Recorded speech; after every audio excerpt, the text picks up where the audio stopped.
ಒಂದು ಧನ ಪ್ರಾಪ್ತಿಗೆ ನಾನು ಒಂದು ವಿಡಿಯೋನ ಶೇರ್ ಮಾಡ್ಕೋತಾ ಇದ್ದೀನಿ. ದಯವಿಟ್ಟು ಕಂಪ್ಲೀಟಾಗಿ ಕೊನೆ ತನಕ ನೋಡಿ. ಸೊ ಬನ್ನಿ ಫ್ರೆಂಡ್ಸ್, ವಿಡಿಯೋನ ಸ್ಟಾರ್ಟ್ ಮಾಡೋಣ. ಸೊ ಮೊದಲಿಗೆ ನಾನು ಇಲ್ಲಿ ಒಂದು ಮರವನ್ನು ತೊಗೊಂಡಿದ್ದೀನಿ. ಸೊ ಈ ಮರ ಆಲ್ಮೋಸ್ಟ್ ಎಲ್ಲರ ಮನೆಯಲ್ಲೂ ಇದ್ದೇ ಇರುತ್ತೆ. ಸೊ ಇದಕ್ಕೆ ನೋಡಿ ನಾನು ಸ್ವಲ್ಪ ಅರಿಶಿನ ಕುಂಕುಮವನ್ನು ಇಟ್ಟಿದ್ದೀನಿ. ಯಾಕಂದರೆ ಲಕ್ಷ್ಮಿಯ ಸ್ವರೂಪವಾದ ಈ ಮರವನ್ನು ನಾವು ಬಳಸ್ಕೊಂಡು ಲೈಕ್ ಧನ ಪ್ರಾಪ್ತಿಗೆ ನಾವು ವೃದ್ಧಿ ಮಾಡ್ಕೋಬಹುದು. ಇದು ಧಾನ್ಯವನ್ನು ಕ್ಲೀನ್ ಮಾಡಲಿಕ್ಕೆ ಎಲ್ಲರ ಮನೆಯಲ್ಲೂ ಇಟ್ಟಿರ್ತೀರಾ. ಸೊ ಈ ಒಂದು ಸಣ್ಣ ಒಂದು ತಂತ್ರವನ್ನು ಮಾಡಿ, ಪರಿಹಾರವನ್ನು ಮಾಡಿ ನೀವು ಧನ ಪ್ರಾಪ್ತಿಯನ್ನು ಪಡಿಬಹುದು. ಸೊ ಮೊದಲಿಗೆ ನೋಡಿ ಈ ಥರ ಅರಿಶಿನ ಕುಂಕುಮವನ್ನು ಹಚ್ಚಿ ಮನಸ್ಸಲ್ಲಿ ಪ್ರಾರ್ಥನೆ ಮಾಡ್ಕೊಳ್ಳಿ, ಕಷ್ಟಗಳು ಬಿಡುಗಡೆ ಆಗಲಿ ಅಂತ. ಹಾಗೆ ನಾನು ಸ್ವಲ್ಪ ಅಕ್ಕಿಯನ್ನು ತೊಗೊಂಡಿದ್ದೀನಿ. ಈ ಅಕ್ಕಿಯನ್ನು ತೊಗೊಂಡು ನಾನು ನೋಡಿ ಈ ಥರ ಅಕ್ಷತೆಯನ್ನು ಮಾಡ್ಕೊಂಡಿದ್ದೀನಿ.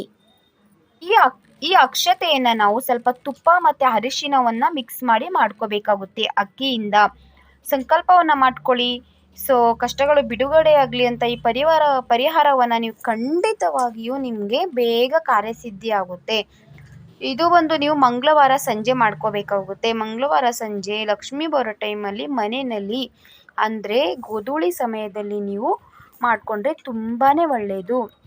ನೋಡಿ ಈ ಥರ ಅಕ್ಷತೆಯನ್ನು ಹಾಕುವಾಗ ನೀವು ಪ್ರೇಯರ್ ಮಾಡ್ಕೊಳ್ಳಿ. ಮನೆ ದೇವರಿಗೆ ಫಸ್ಟ್ ನೆನೆಸ್ಕೊಳ್ಳಿ. ಮನೆ ದೇವರನ್ನು ನೆನೆಸ್ಕೊಳ್ಳಿ, ಕುಲದೇವರನ್ನು ನೆನೆಸ್ಕೊಳ್ಳಿ.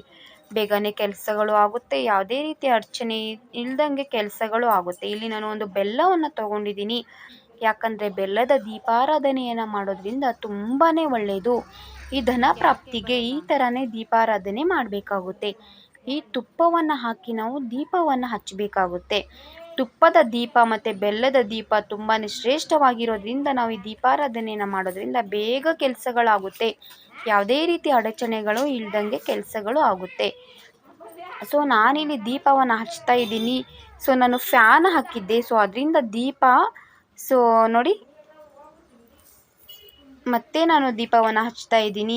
ಸೊ ಪ್ರೇಯರ್ ಮಾಡ್ಕೊಳ್ಳಿ, ಸಂಕಲ್ಪವನ್ನು ಮಾಡ್ಕೊಳ್ಳಿ. ಸಂಜೆ ಟೈಮಲ್ಲಿ, ಮಂಗಳವಾರ ಸಂಜೆ ಟೈಮಲ್ಲಿ ನೀವು ಮಾಡೋದ್ರಿಂದ ತುಂಬಾ ಒಳ್ಳೆಯದು. ಸೊ ಇದು ದೇವರ ಮನೆ. ಇವಾಗ ದೇವರ ಹತ್ರ ಪೂಜೆ ಮಾಡ್ತೀರಲ್ವಾ, ಸೊ ಅಲ್ಲಿನೇ ನೀವು ಒಂದು ಈ ಥರ ಬಟ್ಟೆಯನ್ನು ಹಾಕಿ ಈ ಥರವನ್ನು ಮರವನ್ನು ಇಟ್ಟು ನೀವು ಪೂಜೆಯನ್ನು ಮಾಡಬೇಕಾಗುತ್ತೆ.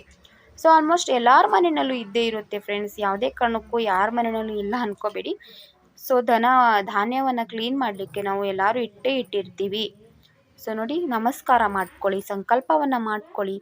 ಸೊ ಈ ವಿಡಿಯೋ ನಿಮ್ಗೆ ಇಷ್ಟ ಆಗಿದೆ ಅನ್ಕೋತೀನಿ. ಇಷ್ಟ ಆಗಿದ್ರೆ ಒಂದು ಲೈಕ್ ಮಾಡಿ, ಶೇರ್ ಮಾಡಿ, ನಿಮ್ಮ ಫ್ಯಾಮಿಲಿ ಫ್ರೆಂಡ್ ಜೊತೆ ಎಲ್ಲ ಶೇರ್ ಮಾಡ್ಕೋತಾ ಇರಿ. ಇದೇ ಥರ ನಾನು ಮತ್ತೆ ಮುಂದಿನ ವಿಡಿಯೋದಲ್ಲಿ ಸಿಗ್ತಾ ಇದ್ದೀನಿ. ಇಷ್ಟೊತ್ತವರೆಗೂ ನನ್ನ ವಿಡಿಯೋ ಟೈಮ್ ಕೊಟ್ಟು ನೋಡಿದ್ರಿಂದ ತುಂಬಾ ಧನ್ಯವಾದಗಳು. ಮತ್ತು ನೆಕ್ಸ್ಟ್ ವಿಡಿಯೋ ಮನಿ ಟಿಪ್ಸನ್ನು ಮತ್ತೆ ತಿಳಿಸ್ತಾ ಇದ್ದೀನಿ. ಶುಭ ದಿನ ಫ್ರೆಂಡ್ಸ್.